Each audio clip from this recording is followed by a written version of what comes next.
नमस्कार दोस्तों, आज का हमारा प्रश्न है भारत का तोता तूती हिंद से किस कवि को जाना जाता है। कि भारत का तोता किस कवि को कहा जाता है, ये प्रश्न है। और ये प्रश्न जो है वो टीजीटी कमीशन में पहले आ चुका है, तो इसके बारे में हम डिटेल में बात करते हैं। तो अमीर खुसरो जो है उसको भारत का तोता कहा जाता है। 14वीं सदी के लगभग दिल्ली के निकट रहने वाले एक प्रमुख गायक, कवि, शायर और संगीतकार थे। यह भारतीय उपमहाद्वीप के सबसे महान फारसी भाषा के कवि माने जाते हैं। 2 शताब्दियों से भी अधिक समय बाद 1597-98 में अमीर खुसरो के खमसा की एक शानदार सचित्र प्रति मुगल सम्राट अकबर के प्रसिद्ध पुस्तकालय के लिए बनाई गई थी। तो तोता-ए हिंद किसे कहा जाता है? ये कहा जाता है अमीर खुसरो को, जो क्या थे, एक गायक थे, कवि थे, शायर थे और संगीतकार थे।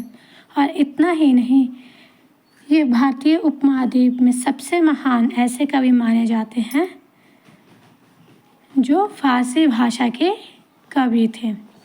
इस क्वेश्चन के हमारे पास और भी ऑप्शन दिए थे, उनके बारे में भी बात कर ले। तो इस प्रश्न के हमें 4 ऑप्शन दिए गए थे। एक था हमारे पास मीर हमद दहलवी, दूसरा था मिर्ज़ा गालिब, तीसरा था फैज़ अहमद और चौथा था अमीर खुसरो, जो कि हमने इसका राइट आंसर भी पढ़ लिया है। अमीर खुसरो है इसका राइट आंसर।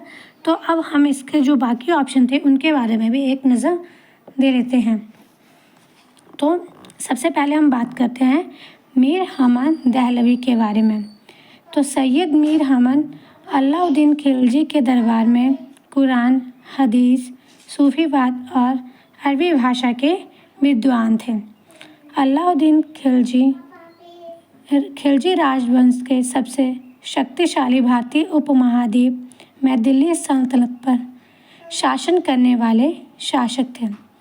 मीर हसन को ब्रिटिश क्राउन द्वारा शम्स अली उल्मा या सन ऑफ द स्कॉलर्स की उपाधि से सम्मानित किया गया था।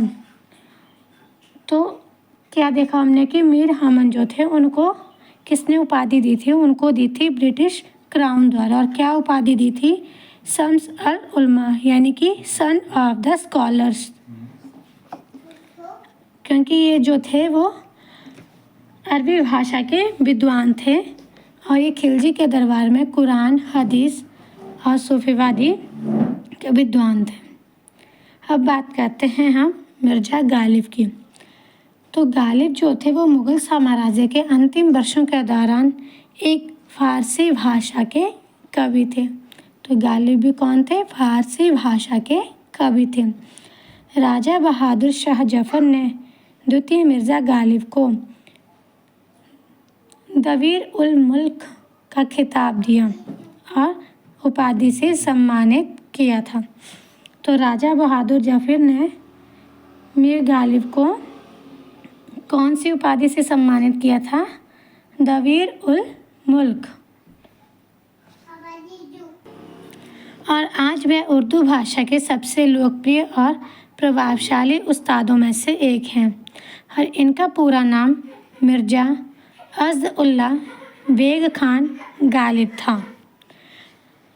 तो ये क्या है, आज उर्दू भाषा के सबसे लोकप्रिय और प्रभावशाली उस्तादों में से एक थे। ठीक है, अब हम बात करते हैं आगे फैज़ अहमद। तो फैज़ अहमद की बात करते हैं। ये पाकिस्तान के मशहूर शायर थे जिन्होंने आधुनिक उर्दू शायरी को अंतर्राष्ट्रीय स्तर पर पहचान दिलाई थी। अगर आपको प्रश्न आता है कि आधुनिक उर्दू शायरी को अंतर्राष्ट्रीय स्तर पर किसने पहचान दिलवाई, तो याद रखना फैज़ अहमद ने। ये पहले एशियाई कवि थे जिन्हें सोवियत संघ द्वारा लेनिन शांति पुरस्कार 1962 में सम्मानित किया गया था और उन्हें साहित्य में नोबेल पुरस्कार के लिए नामांकित किया गया था। पाकिस्तान सरकार ने उन्हें 1990 में देश के सर्वोच्च नागरिक पुरस्कार निशान-ए-इम्तियाज़ से सम्मानित किया था। तो फैज़ अहमद कौन थे? तो फैज़ अहमद जो थे ये पाकिस्तान के मशहूर शायर थे और इन्होंने उर्दू शायरी को जो अंतर्राष्ट्रीय स्तर पर इंटरनेशनल लेवल पर पहचान दिलाई थी।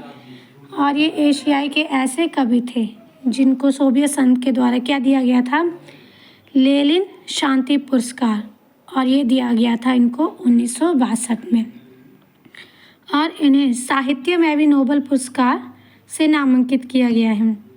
और यही नहीं, पाकिस्तान सरकार ने उन्हें 1990 में देश के सर्वोच्च नागरिक पुरस्कार से सम्मानित किया था, जो कि था निशान-ए-इम्तियाज। तो ये था आज का प्रश्न। तो आपको याद रखना है कि अमीर खुसरो को क्या कहा जाता है? भारत का तोता कहा जाता है। मीर हमन को ब्रिटिश क्राउन ने उपाधि दी थी, वो दी थी son of the scholars. Mirza Ghalib को राजा बहादुर शाह ने उपाधि दी थी द वीर उल मुल्क का खिताब से। और फैज़ अहमद